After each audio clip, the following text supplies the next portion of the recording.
Hi guys, it's Amy and you have found Amy Loves Crochet. Thank you so much for clicking on any of my videos. I do sincerely appreciate your time. Well, if you're in the United States, you may have noticed that we had a bit of weather this past week and a half or so. All I've done for the past week and a half or so is watch the weather and have anxiety and watch people on. So Ryan Hall Y'all is a channel on YouTube that I've been watching to see what's going on with the weather. I think we've been watching him for a couple of years now, but I was glued to his podcasts, or whatever you call them, his forecasts. And so our first bout came through. I'm in St. Louis, in case you didn't know that.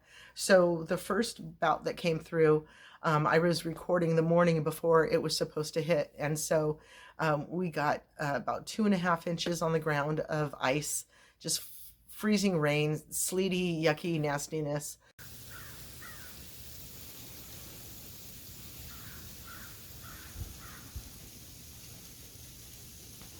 And then we got a couple of inches of snow on top of that. So Monday, everything was shut down. The whole world was shut down for, St. Louis and surrounding states. This was a big deal. And so we had an impromptu overnight stay with my grandkids on Tuesday night. So Wednesday, I was very, very tired. But what are you going to do? Safety is first and foremost. So then I went into the office on Thursday. And then Thursday night into Friday, we got another 4 inches. It snowed all day on Friday. We got another 4 inches of snow. So for this California girl, I say that I was born and bred in California, but we've been here for 20 years, so I should be used to it by now, and I'm really not. So I've got one finished project to share with you this week. But before I jump into that, I want to talk about my keepsake blankets that I made for you guys. So I've already drawn 2 recipients for the ones that I made for you guys. And one of them is a no-show. I haven't heard anything back from her. So there's no rules to this. This is just kind of what I'm trying to do. So I'm sorry if your feelings are hurt, but we're going to move on. And the second person that I drew her name asked me to go ahead and gift it on to the next person.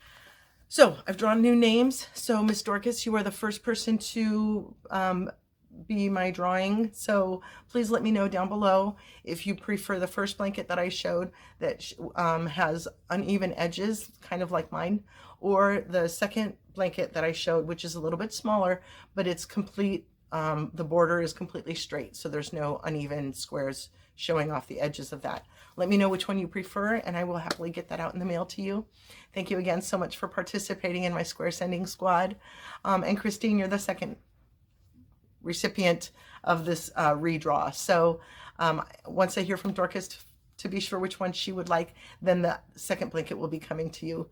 So again, thank you guys so much for your participation. And, again, it meant so much to me to have my own blanket, and I'm so happy that there was enough squares that I could gift 2 of you with blankets as well. Okay, so the finished project that I have to share with you is beautiful. I will insert a picture here of what I saw and why I wanted to make this project. Now, to me, it appears that the color is just a color changing yarn, and you started like probably one hank or one cake or something, and your project is complete. And then there's Amy. I'm just trying to use the yarn that I have in my stash. So I had to grab a yarn that I had enough of. This was a big project. I don't have it written down here, but I think it was set to be, I don't remember now.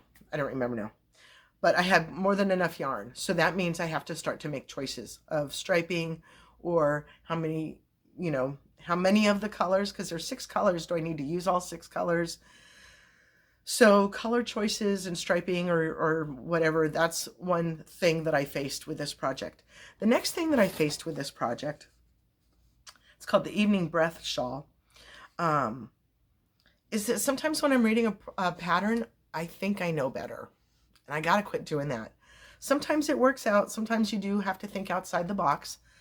Sometimes you feel like, I don't say you, sometimes I feel like I'm going to follow this pattern word for word, letter for letter.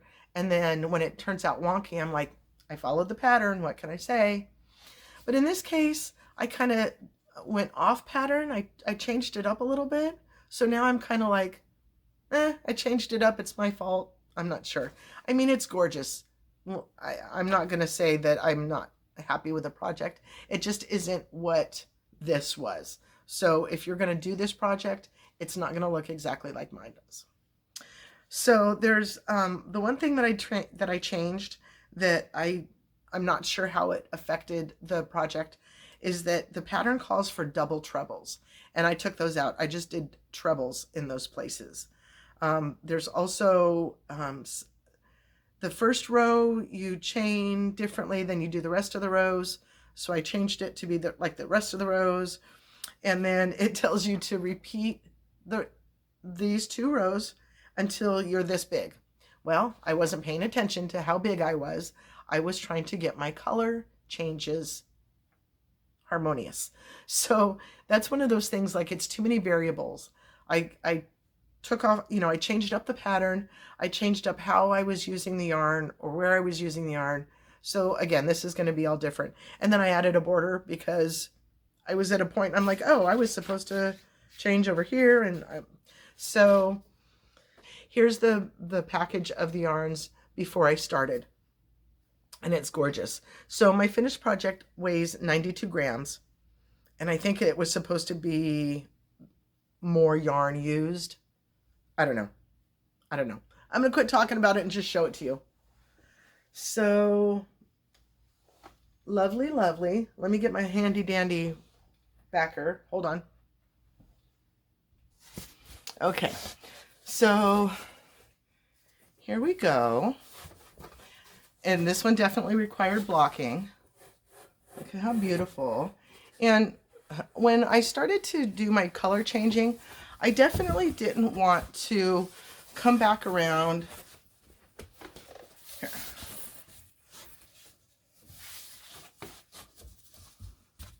I definitely didn't want to come back around and have the starting colors end up being in it again.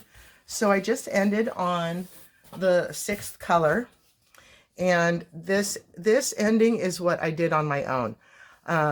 There's the shell here, just like there would be here, and then I did a row of single crochets with a picot at the peak, a picot at the peak. And if you know me at all, you know I'm not a picot fan. So I thought that was a really, really nice way to end the shawl. Look how pretty. And then I did 3 at the base there. So that part is what is kind of my own thing. So if you were going to follow this along, let's count. 1, 2, 3, 4, 5, 6, 7, 8, 9, 10, 11, 12. I remember that too. When I was figuring out how, at what point I was going to change color, I thought, well, let's do 2 rows, 2 shells of that color before you changed again. So I can bring it closer here in a minute, but there's 12 rows, and then my single crochet row, I did 1 in each, and then I did a single crochet, picot, single crochet in that peak of each of these. So what do you think, you guys? Is this not gorgeous?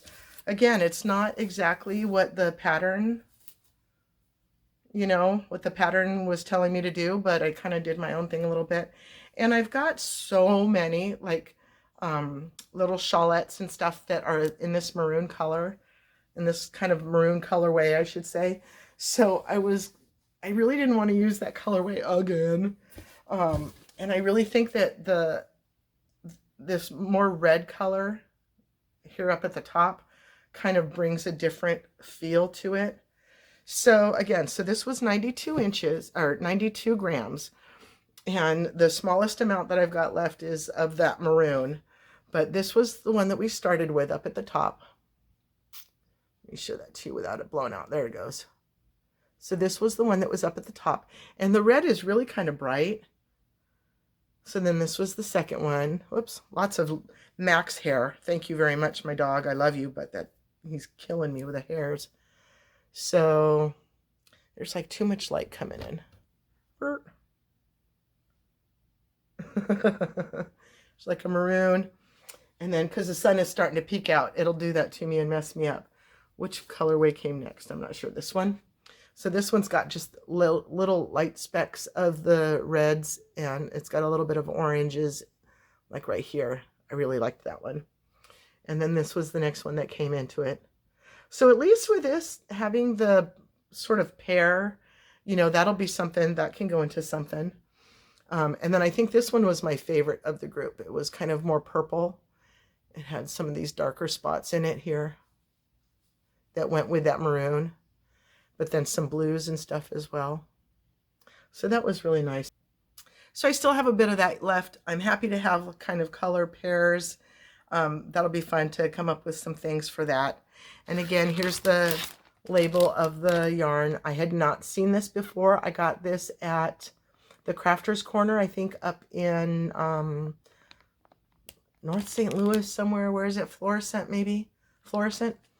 And so gorgeous, gorgeous, gorgeous. Ruffled Sunset was the colorway. It did cost me a little pretty penny, but there's so much yarn in here. I can't imagine using all of it in one project. Okay, so somebody asked me about the slouchy hat that I'm wearing in my avatar picture, the blue and gray slouchy hat. I'm looking sideways. When I was setting up my channel, I just grabbed a picture that I already had, like in my archives or whatever.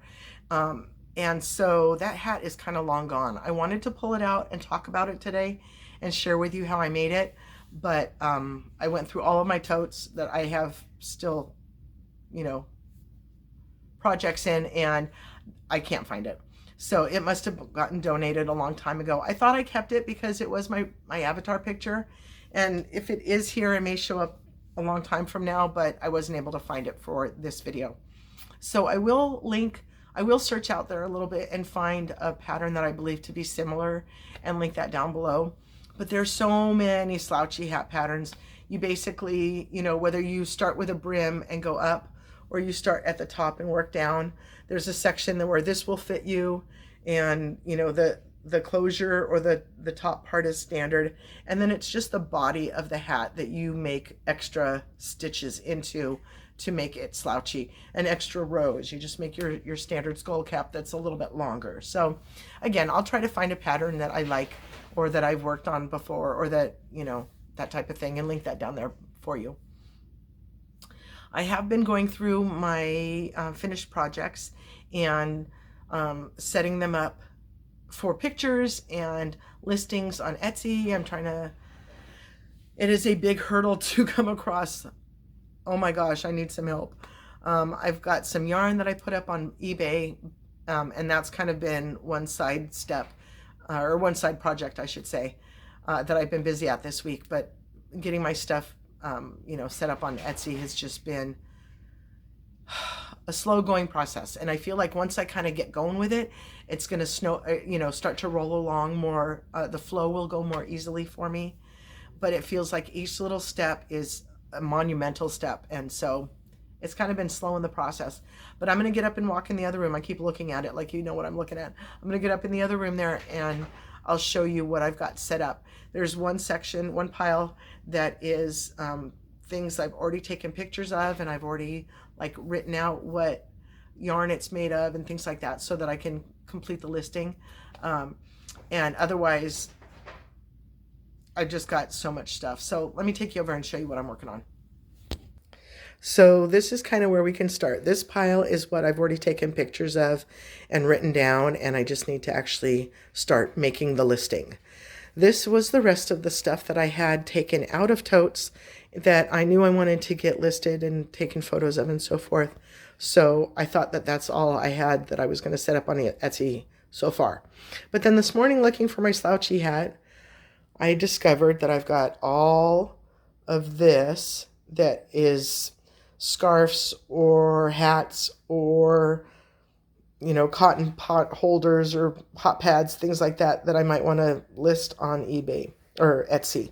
And then I've got these totes that are all blankets or something that is maybe out of the ordinary that I don't think maybe somebody would want. So as you can tell, I've got quite a bit of work to do, and that's kind of been one of my things I've been working on this week. So besides working on trying to clear out some cubbies and either use the yarn or get it put up for sale, I'm feeling a little bit claustrophobic in my corner here, so I think that I feel good that the totes that were under the table right here in front of me are now over there. I've got a little bit more breathing room. So hopefully the creative juices can start to flow again. You know, I'm kind of getting stumped on some things. I've got a couple of projects.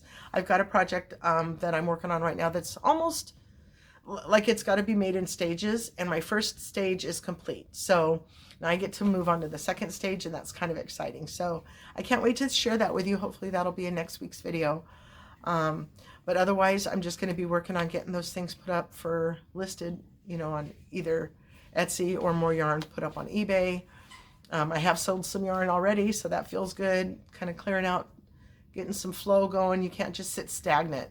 That's where, because then you start feeling it too. If your yarn and your stash is stagnant, you're going to feel stagnant. So try to mix it up somehow, even if it's just changing your cubbies around, how you display your stash, or how you store your stash or whatever. So I'll be working on some more of that this week.